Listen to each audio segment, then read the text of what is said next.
नमस्कार। Home garden and rabbit care channel में मैं ललिता कौर आपका स्वागत करती हूँ। आज जिस प्लांट के बारे में बात करेंगे वह है क्रोटन प्लांट। क्रोटन प्लांट की बहुत सारी वैरायटी आती है। देखिए मेरे पास जो क्रोटन प्लांट है इसमें देखिए ग्रीन और ऑरेंज कलर का दो रंग हैं। पिछली बार मैं 2-3 क्रोटन प्लांट लाई थी, वो खराब हो चुके थे, तो मैं फिर से एक नया क्रोटन प्लांट लेके आई हूँ। देखिए इस क्रोटन के प्लांट के कितने सुंदर कलर हैं। क्रोटन प्लांट के बहुत सारी वैरायटी होती है, इसका ध्यान नहीं रखें तो ये जल्दी खराब हो जाता है। इसके लिए मैं आपको कुछ ज़रूरी टिप्स और इस प्लांट के बारे में कुछ ज़रूरी बातों की जानकारी दूंगी। तो चलिए जल्दी से शुरू करते हैं क्रोटन प्लांट की जानकारी के बारे में। क्रोटन प्लांट को ज़्यादा समय तक चलने के लिए 5 बातों का ध्यान रखें तो ये आपका परमानेंट प्लांट बन जाएगा। पिछली बार जो मैं क्रोटन प्लांट लाई थी, 2-3 प्लांट लेके आई, तो वो खराब हो चुके थे। तो इस बार मैंने इसके लिए जानकारी जुटाई और ये क्रोटन प्लांट है जो मेरे पास ये बहुत लंबे समय से अच्छे से ग्रो हो रहा है और मैं इस प्लांट की जानकारी आपको बताऊंगी।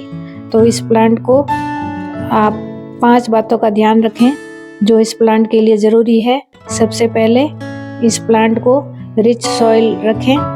रिच सॉइल के लिए आप इसके गार्डनिंग सॉइल 30% रखें और इसमें आप 1 टीस्पून माइक्रोन्यूट्रिएंट पाउडर रखें और इस प्लांट की पॉट साइज 10 या 12 इंच रखें जिसमें ड्रेन एंड होल प्रॉपर हो और इसमें आप वर्मी कंपोस्ट 40% डालें इस प्लांट में। और ये जो पीट मॉस आता है और कोकोपीट ना मिलाएं, ये दोनों ही इस प्लांट में बिल्कुल मत मिलाएं आप, नहीं तो ये प्लांट खराब हो जाएगा। हर प्लांट की रिक्वायरमेंट अलग अलग होती है। इसकी मिट्टी में नमी बनाए रखने के लिए आप इसमें पत्तियों की खाद मिलाएं और गमले के नीचे छेद पर पत्थर के बाद आप सूखी पत्तियों की लेयर बिछाएं। ये प्लांट को ज़्यादा देर तक नमी देती है, पत्तियां सड़ती रहती है और खाद का काम भी करती है। इस प्लांट में आप माइक्रो न्यूट्रिएंट ज़रूर मिलाएं, इससे प्लांट की बैलेंस न्यूट्रिशन मिलेगा जिससे मिट्टी ज़्यादा अच्छी होगी। कंपोस्ट में आप काउ डंग कंपोस्ट ना मिलाकर वर्मी कंपोस्ट मिलाएं और इस प्लांट में आप ह्यूमिडिटी का ध्यान रखें। इस प्लांट को ज़्यादा ह्यूमिडिटी की ज़रूरत होती है। इस प्लांट की हैबिट है कि इसको 60% ह्यूमिडिटी यानी नमी चाहिए।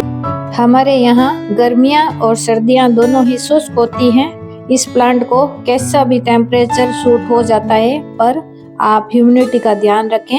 इसके लिए इस प्लांट को दोनों टाइम मिस्ट करें, मिस्टिंग स्प्रे वाटर से धोएं। यानी आप इस प्लांट को गर्मियों में 2-3 बार वाटर स्प्रे करें और इसको अच्छे से वॉश कर दें, पर सर्दियों में पानी का टाइम चेंज करना होगा। विंटर में आप आफ्टरनून में वाटर दे सकते हैं और गर्मियों में सुबह 9 बजे से पहले पानी दें, शाम को 6 बजे बाद पानी दें और तेज तपती धूप में पानी देंगे तो ये प्लांट मर जाता है। सर्दियों में आप इसे छज्जे के नीचे रखें और इसको आप वेस्ट डायरेक्शन में भी रख सकते हैं। इसको आप छज्जे के नीचे रखेंगे तो जब सर्दियों में ये फ्रॉस्ट पाला पड़ेगा तब ये प्लांट पाले से बचे रहेंगे और जब सर्दियों में तेज़ ठंड पड़ेगी तो ये तेज़ ठंड से भी बचेंगे और कभी कभार बारिश से भी ये प्लांट बच जाएगा। अब इस प्लांट के ग्रोइंग सीजन के बारे में बात करेंगे कि इस प्लांट की ग्रोथ कब होती है। अगर आपका प्लांट हेल्दी है तो ये 12 इंच तक ग्रोथ ले सकता है और इस प्लांट का ग्रोइंग सीजन मार्च से लेकर अक्टूबर तक है।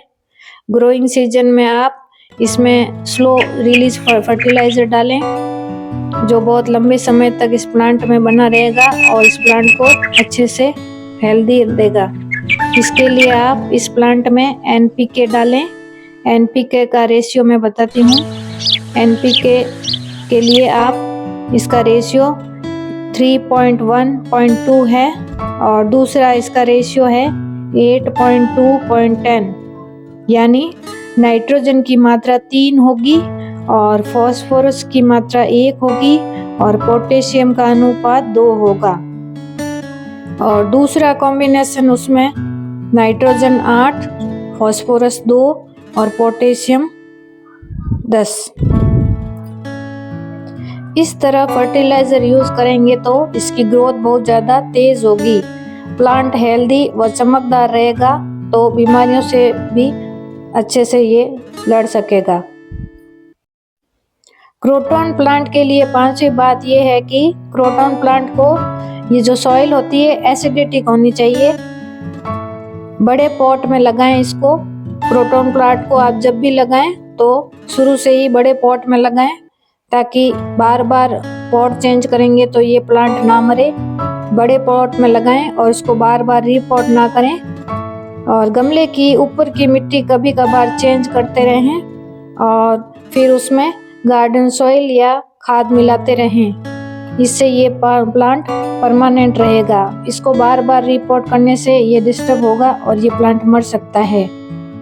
और इस प्लांट को जो सॉइल होती है वो एसिडिटिक होनी चाहिए। और इस सॉइल को आप एसिडिटिक बनाने के लिए होममेड उपाय कर सकते हैं। इसके लिए आप संतरे के छिलके, नींबू के छिलकों को पानी में 1 या 2 दिनों तक रखें। आप कोई भी जैसे आप बर्तन ले लें, बोतल ले सकते हैं या कोई डब्बा ले सकते हैं 1 लीटर का। उसमें आप संतरे के छिलके और नींबू के छिलके डाल दें और पूरे दिन उसको ऐसे ही रखें। और अगले दिन इस पानी को आप क्रोटन प्लांट में डाल दें, प्लांट की मिट्टी में डाल दें। इससे क्रोटन प्लांट की जो मिट्टी है वो एसिडिटिक बन जाएगी, जो इस क्रोटन प्लांट को हेल्दी रखेगा। और एक और दूसरा तरीका है इस प्लांट की मिट्टी को एसिडिटिक बनाने के लिए, वो ये है कि आप एक फिटकरी लें और 1 लीटर पानी लें। उसमें आप 3-4 चुटकी फिटकरी मिला दें। अगर फिटकरी पाउडर में है तो आप 3-4 चुटकी फिटकरी मिला दें 1 लीटर पानी में। और सॉलिड फॉर्म में फिटकरी है तो उसको आप थोड़ा सा तोड़ लें और पानी में घोल लें। और इस पानी को आप क्रोटन प्लांट की मिट्टी में डाल दें, जिससे प्लांट की मिट्टी एसिडिटिक बन जाएगी और प्लांट हेल्दी होगा और जल्दी ग्रो करेगा। और तीसरा तरीका, आप कॉफ़ी को पानी में मिलाकर भी इस प्लांट की मिट्टी में डाल सकते हैं, जिससे इसकी सॉइल एसिडिटिक बन जाएगी। और चौथा तरीका इस प्लांट की मिट्टी को एसिडिटिक बनाने के लिए ये है कि यूज की हुई जो चाय पत्ती होती है उसको सुखा दें और इस प्लांट की मिट्टी में आप उसको मिला दें। या आप अगर ये साबुत चाय पत्ती लें जो बिल्कुल नहीं हो, उसको भी आप प्लांट की मिट्टी की जड़ों के आसपास मिट्टी के नीचे दबा कर इस प्लांट की गुड़ाई कर लें, तो इस प्लांट की मिट्टी एसिडिटिक बन जाएगी। या दूसरा तरीका, आप चाय पत्ती को 1 लीटर पानी में 2 चम्मच चाय पत्ती लें और 1 लीटर पानी में इस चाय पत्ती को डालकर पूरे दिन रखें और अगले दिन इस पानी को प्लांट की जड़ों में डाल दें, तो इससे भी इस प्लांट की मिट्टी एसिडिटिक बन जाएगी। मिट्टी का ये pH लेवल होता है वो बना रहेगा और मिट्टी एल्केलाइन और एसिडिटिक बनी रहेगी। अब मैं आपको शॉर्ट में कुछ ज़रूरी टिप्स बताती हूँ जो इस प्लांट के लिए उपयोगी होगी। पहला पॉइंट ये है कि इसकी सॉइल रिच होनी चाहिए। इसकी सॉइल को रिच बनाने के लिए इसमें 30% गार्डन सॉइल होनी चाहिए और 40% वर्मी कंपोस्ट होना चाहिए और 30% पत्तियों की खाद होनी चाहिए और इसमें आप माइक्रो न्यूट्रिएंट जरूर मिलाएं। और दूसरा पॉइंट ये है कि इस प्लांट को ह्यूमिडिटी चाहिए। ह्यूमिडिटी के लिए आप इस प्लांट को गर्मियों में 2-3 बार पानी के स्प्रे से साफ करते रहें, जिससे इसकी पत्तियों में ह्यूमिडिटी बनी रहेगी। और तीसरा पॉइंट है कि इस प्लांट को आप वेस्ट डायरेक्शन में रखें जहां ब्राइट लाइट एरिया हो, इससे ये प्लांट अच्छे से ग्रो होगा। और चौथा पॉइंट ये है कि इसका ग्रोथ अक्टूबर से लेकर मार्च तक होता है, जिसमें ये अच्छे से ग्रो करेगा। उस समय इसको आप अच्छे से खाद दें। और पांचवा पॉइंट है, इसकी सॉइल को आप एसिडिटिक रखें, जिससे ये प्लांट अच्छे से हेल्दी बना रहेगा और बढ़िया ग्रो करेगा। और गर्मियों में आप 2-3 बार इसको वाटर स्प्रे करते रहें। और सर्दियों में दोपहर को प्लांट को आप वॉश करें ताकि इसकी पत्तियां साफ रहे और इसकी पत्तियां सूखे ना हो, क्योंकि हमारे यहाँ गर्मियाँ भी शुष्क होती है और सर्दियाँ भी शुष्क होती है। तो इस प्लांट की आप नमी का ध्यान रखें। सर्दियों के दिनों में जो पानी की ज़रूरत है गर्मियों की तुलना में थोड़ी कम पड़ती है, इसका आप खास ध्यान रखें। ऐसा नहीं कि गर्मियों के जैसे ही आप इसको ज़्यादा पानी देते रहें और इससे प्लांट सड़ सकता है। तो सर्दियों में थोड़ा कम पानी दे सकते हैं आप इसको। और इसको तेज़ धूप या तेज़ ठंड, यानी इसको इस प्लांट को टेम्परेचर से कोई फ़र्क नहीं पड़ता, बस इसमें ह्यूमिडिटी होनी चाहिए ताकि इसकी पत्तियां सूखे ना और इसके कलर मेंटेन रहे। और बाकी जो इसकी सॉइल को एसिडिक कैसे बनाते हैं इसकी भी मैंने जानकारी दी। तो मैं आशा करती हूँ ये जो क्रोटन प्लांट के बारे में जानकारी दी आपको पसंद आई होगी। मेरी वीडियो पसंद आई हो तो लाइक करें, इसे शेयर करें, सब्सक्राइब करें और प्लीज़ बेल आइकन दबाना ना भूलें ताकि जो भी मैं अपडेट करूं वो आप तक पहुंचे। Thank you very much.